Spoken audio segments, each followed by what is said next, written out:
Hello dear students, आज का हमारा जो टॉपिक रहेगा वो है post fertilization events in a flower.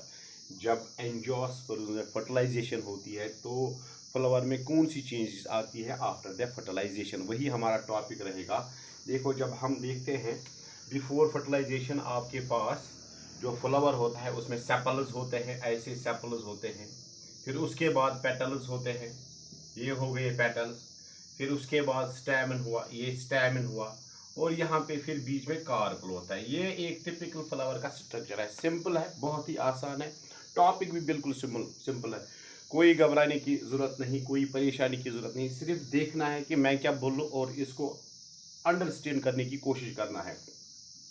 जब हम देखते हैं कि फ्लावर में या इस प्लांट में, एंजियोस्पर्म प्लांट में पॉलिनेशन होती है, फर्टिलाइजेशन होती है, तो फ्लावर आपको दिखेगा नहीं। उसके बाद इस फ्लावर में क्या चेंजेस होंगी after the fertilization, all those changes are together known as post fertilization events. Post fertilization events, what happens in a flower after the fertilization, together all such phenomena, together all such events are known as post fertilization events. अब इसमें क्या होगा आप देखोगे, usually आप देखोगे कि sepals dry up होते हैं, पेटल्स भी ड्राई अप होते हैं, स्टेमन भी ड्राई अप होता है, और ये बीच वाला पार्ट है, इसी का कुछ पार्ट रहता है। फिर से मैं बोलता हूँ, सेपल्स ड्राई अप होंगे, विदर होंगे, पेटल्स भी विदर होंगे, स्टेमन भी विदर होगा। ये जो स्टेमन है इसका एंथर, जो इसका फिलामेंट, ये भी ड्राई अप हो जाएगा।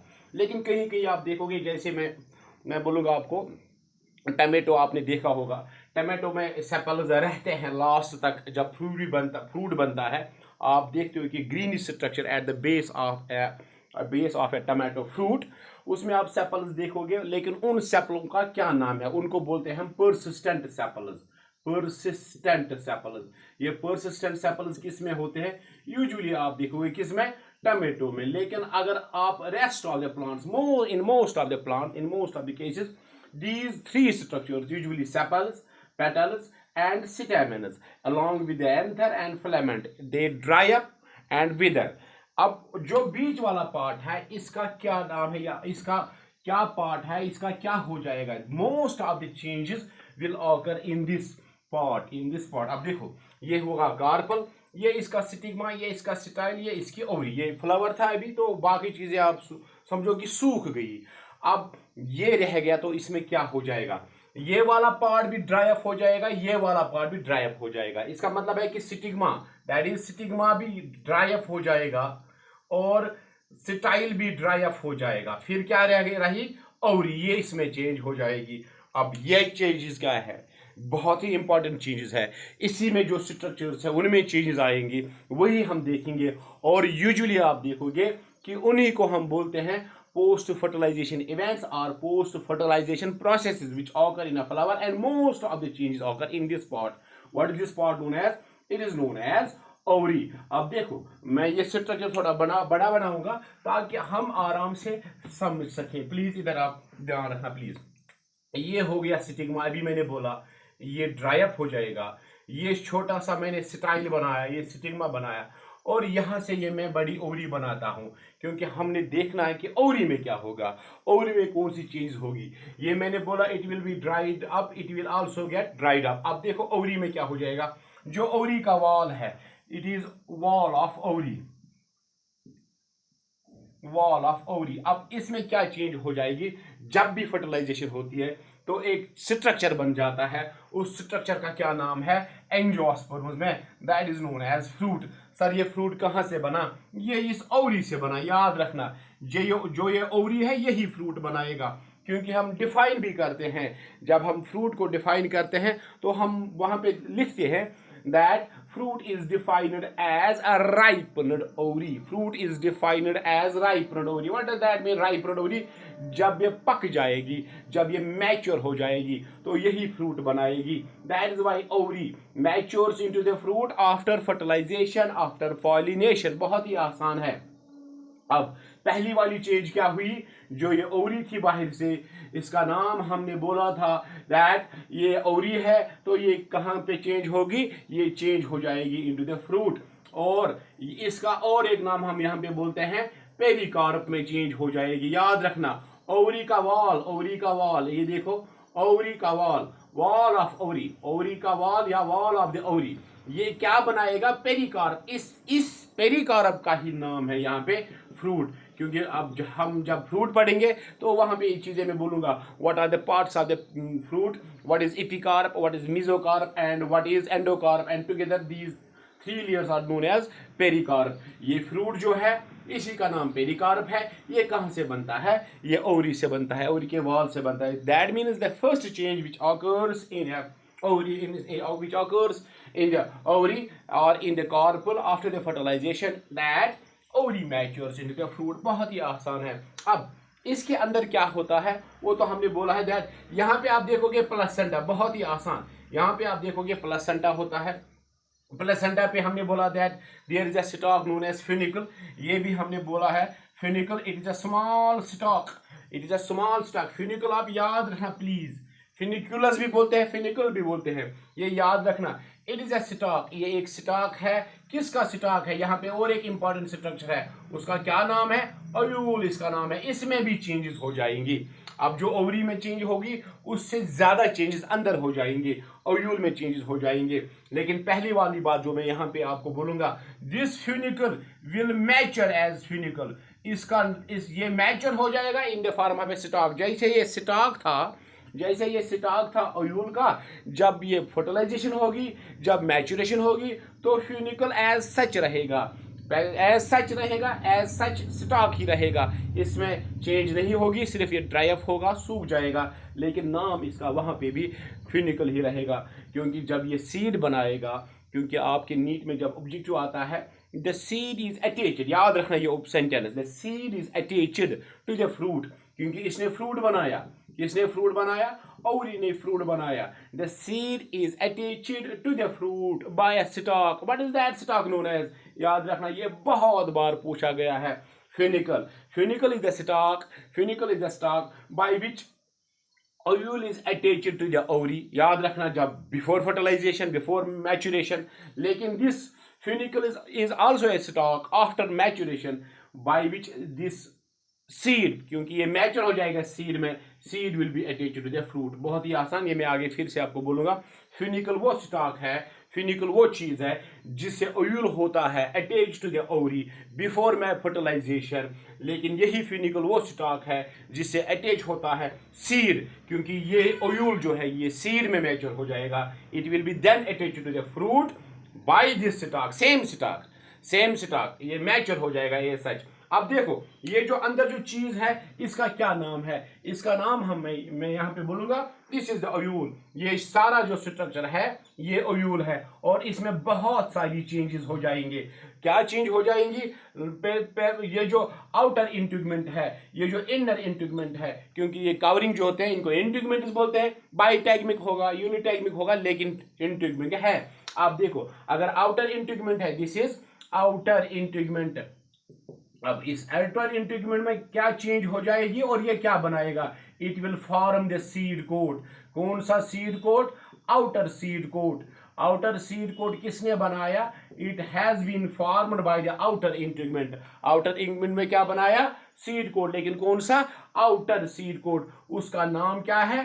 टेस्टा। याद रखना, what is testa here? It is the outer seed coat. Outer जो कवरिंग होती है सीड में, जब आप सीड देखते हो बीन सीड, तो बाहर वाली जो थिक कवरिंग होती है, मोटी कवरिंग होती है, उसी का नाम टेस्टा है। और वो टेस्टा किससे बना है? ये आउटर इंटीग्यूमेंट से बना है। इतना आसान है, बहुत आसान है। और ये चीजें मैं फिर बोलूंगा कब? जब हम सीड पढ़ेंगे, उसका स्ट्रक्चर पढ़ेंगे। और जो इनर इंटीग्यूमेंट है, ये वाला, ये जो इनर इंटीग्यूमेंट है, इनर इंटीग्यूमेंट, ये इनर इंटीग्यूमेंट क्या बनाएगा? ये भी एक इंपॉर्टेंट चीज बनाएगा। क्या बनाएगा? It will form the inner seed code. बहुत ही आसान, इनर सीड कोड। और उस इनर सीड कोड का क्या नाम है? TEGMEN, टैगमिन। अब देखो, दो सीड कोड्स होते हैं। Outer seed coat is known as testa, inner seed coat is known as tegmen. Together it forms the seed coat, and outer seed coat, that is testa, it is usually thick and leathery colored, और inner जो seed coat जो tegmen होता है, it is usually thin and membranous। कहाँ से बना tegmen? Inner integument से। कहां से बना टेस्टा? आउटर इंटीग्यूमेंट से। Together they form the seed coat. बहुत ही आसान। अब देखो ओवरी ने क्या बनाया? ओवरी ने फ्रूट बनाया। इस ये ओयूल क्या बनाएगा? ओयूल तो सीड बनाएगा। याद रखना ये सारा जो स्ट्रक्चर है यहां से यहां तक जो ये स्ट्रक्चर है ये क्या बनाएगा? It will form the seed. लेकिन हम पार्ट वाइज पढ़ते हैं। सीड में जो बाहर वाली कवरिंग होती है that is known as seed coat. और वो सीड कोट किसने बनाया? इंटीग्यूमेंट ने। इंटीग्यूमेंट आउटर इंटीग्यूमेंट ने, इनर इंटीग्यूमेंट ने, लेकिन दोनों ने मिला के क्या बनाया? Seed coat. आउटर ने क्या बनाया? टेस्टा। इनर ने क्या बनाया? टैगमेन। क्या चेंज होती, क्या डिफरेंस होती है इसमें? टैग टेस्टा होता है thick leathery membrane, thick leathery coloured, and inner क्या होता है? Tegmen. It is usually thin, it is usually membranous and colourless. अब देखो ये जो माइक्रोपाइल है this is micropylar pore. Micropylar pore, ये माइक्रोपाइलर पोर क्या बनाएगा? It will remain as such, ये ऐसे ही रहेगा। It will remain as pore in the seed also. ये ओयूल में भी पोर है, ये सीड में भी पोर ही रहेगा। It will be in the form of small pore in the seed, in the mature seed. जब आप मैच्योर सीड देखोगे तो वहां पे ये एक एज माइक्रोपाइलर पोर ही रहेगा। ये इसको ओयूल में भी माइक्रोपाइलर पोर ही बोलते हैं और सीड में भी माइक्रोपाइलर पोर ही बोलेंगे। अब देखो कहां कहां पर हम पहुंचे। ओवरी ने क्या बनाया? फ्रूट बनाया। ओयूल ने क्या बनाया? सीड बनाया। बहुत ही आसान। ओयूल ने क्या बनाया? सीड बनाया। अब देखो अगर ओयूल ने सीड बनाया तो सीड को हम डिफाइन भी करते हैं। सीड इज डिफाइंड एज, कैसे डिफाइन करेंगे? It is defined as a ripened ovule. It is defined as a mature ovule. Mature ovule, ovule जब मैच्योर हो जाएगा तो सीड बनेगा, तो ऐसे ही डिफाइन करते हैं। दो ओयूल ने क्या बनाया? ओयूल ने बनाया सीड और ओवरी ने क्या बनाया? फ्रूट। अब बहुत ही आसान है। तो अंदर हमने देखा कल, अब हम अंदर जाते हैं प्लीज। बहुत ही इंपॉर्टेंट चीजें हम अंदर देखेंगे, ये वाला चीज। अब मैं थोड़ा बाहर की चीजों को रब करूंगा ताकि हम अंदर जो चीज है वो देखें। What will happen inside the ovule. ये चीजें बहुत ही इंपॉर्टेंट है। इन अंदर क्या होता है? यहाँ पे एम्ब्रियो सैक होता है। मैंने एम्ब्रियो सैक बनाया। This is embryo sac. ये कल भी हमने पढ़ा। कल के वीडियो में भी हमने बोला embryo sac. It is also known as female gametophyte. इसका नाम है फीमेल गैमेटोफाइट, इसका नाम है एम्ब्रियो सैक। इसमें जो चीजें होती है क्या होता है इसमें? यहाँ पे एग पहले होता है, साइनर्जिड होती है, साइनर्जिड होती है, ये एग है, ये एग है, ये पोलर न्यूक्लियर है, ये यहाँ पे हमने बोला 3 एंटीपोडल सेल्स है, ये हो गई हमारी सेंट्रल सेल। ये चीजें मैंने कल के वीडियो में सारी बोली। लेकिन अब फर्टिलाइजेशन के बाद क्या होगा? फर्टिलाइजेशन के बाद क्या होगा? यहाँ पे ये एग था, ये जाइगोट बना। बहुत ही इंपॉर्टेंट। अब जाइगोट ने क्या बनाना है after fertilization? Zygote will form the embryo. बहुत ही इंपॉर्टेंट चीज है। जाइगोट ने क्या बनाया? एम्ब्रियो बनाया।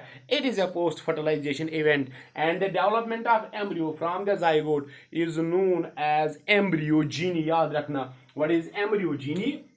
Embryogeny means embryo genie. What is embryogeny? It is the development of embryo. कहां से होगा? जाइगोट से। क्या बनाएगा? एम्ब्रियो बनाएगा। It means this structure will form the embryo. What is this structure? It was egg. After fertilization it got transformed into the zygote, a single cell structure, and the zygote then will form the embryo. It is a post fertilization event and it has to be studied in a detailed manner. ये हमने अलग से पढ़ना है, एक topic है, 2 lecture उसमें लगेंगे। Development of embryo in case of monocots and in case of dicots पढ़ेंगे इंशाल्लाह आगे। अब देखो एम्ब्रियो सैक में और एक चीज थी यहाँ पे जो हमने कल भी बोली। यहाँ पे क्या था? यहाँ पे 2 पोलर न्यूक्लियस थे। फिर यहाँ पे और एक क्या था? यहाँ पे एक मेल गेमेट आया क्योंकि डबल फर्टिलाइजेशन हुई। कल हमने पढ़ा डबल फर्टिलाइजेशन क्या है। 2 फर्टिलाइजेशन इवेंट्स होते हैं। अब देखो यहाँ पे ये मेल गेमेट, ये 2 पोलर न्यूक्लियस, अब इनका फ्यूजन होके क्या बना? कल हमने देखा क्या बना वहां पे? एक ट्रिप्लॉइड, TRIPLOID, ट्रिप्लॉइड न्यूक्लियस बना। सर उस ट्रिप्लॉइड न्यूक्लियस का क्या नाम था? उसी का नाम था PEN, PEN। What is PEN? Primary endospermic nucleus. याद रखना, प्राइमरी एंडोस्पर्मिक न्यूक्लियस बहुत ही इंपॉर्टेंट। प्राइमरी एंडोस्पर्मिक न्यूक्लियस ये ट्रिप्लॉइड होगा। और ये क्या बनाएगा फर्टिलाइजेशन के बाद? ये बनाएगा एंडोस्पर्म। ये बनाएगा एंडोस्पर्म। बहुत ही इंपॉर्टेंट चीज है, ये चीजें आपने सीखनी है। अब क्या हुआ, क्या क्या चीज़ चेंजेस हुई आफ्टर द फर्टिलाइजेशन, फिर से मैं रिपीट करूंगा। सेपल्स ड्राई अप होंगे, पेटल्स ड्राई अप होंगे। सिर्फ आप देखना कुछ प्लांट्स में आप देखोगे that sepals will remain attached in the mature fruit. आप देखोगे टमाटो में आप देखते हैं वो ग्रीन पार्ट्स होते हैं at the base, those are persistent sepals. अब देखो अब क्या है, जब सेपल्स भी ड्राई अप हुए, पेटल्स भी ड्राई अप हुआ और हुए, स्टेमन्स भी ड्राई अप हुए, कार्पल के पार्ट्स भी कुछ ड्राई अप हुए, स्टिग्मा स्टाइल, लेकिन रही क्या ओवरी। ओवरी ने क्या बनाया, ओवरी ने बनाया फ्रूट। और फ्रूट जब बनता है तो उसका जो उसकी जो कवरिंग होती है उसको बोलते हैं हम पेरिकार्प। बॉटनिकली हम डिफाइन भी करते हैं fruit as a ripened ovary. हम इसीलिए बोलते हैं जो हमारा कुकम्बर है that is a fruit, tomato जो है that is a fruit, because these structures are formed from the these structures are formed from the ovary.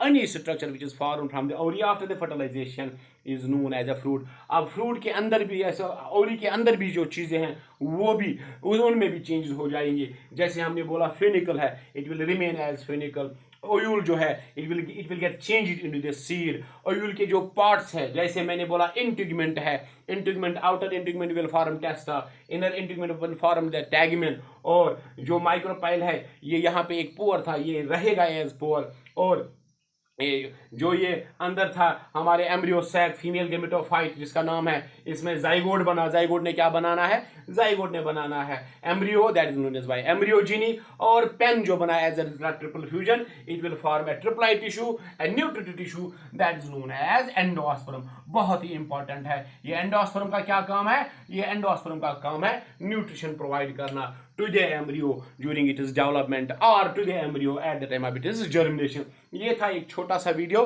Regarding post fertilization events in a flower. These are the main events. बहुत सारे events होते हैं लेकिन जो main events जो आपके exam के बारे में, जो आपके एग्जाम के रिलेटेड जो इंपॉर्टेंट चीज़ें वो यहाँ पे मैं बोल रहा हूँ। और इसके बाद जो हमारा वीडियो होगा that will be first part, that will be endosperm, क्योंकि पहले एंडोस्पर्म बनता है फिर एम्ब्रियो बनता है। क्यों बनता है वो मैं बोलूंगा उसी वीडियो में, डेवलपमेंट ऑफ एंडोस्पर्म में। इस वीडियो को देखने के लिए, इस वीडियो को लाइक करने के लिए, इस वीडियो को आप शेयर करो, लाइक करो। इसको देखने के लिए आपका शुक्रिया। उम्मीद है आपको ये समझ आया होगा और आप कोशिश करोगे सीखने की। जब तक, मैं फिर से बोल रहा हूँ, जब तक आप में चाहत नहीं पढ़ने की, जब तक आप में शौक नहीं पढ़ने का, सीखने का, तो हर चीज़ इम्पॉसिबल लगती है। लेकिन जब आपके पास जोश है, बलवला है सीखने का, सीखने की इंटरेस्ट है, तो ऑटोमेटिकली चीज़ें आसान लगती है। Thank you for watching this video.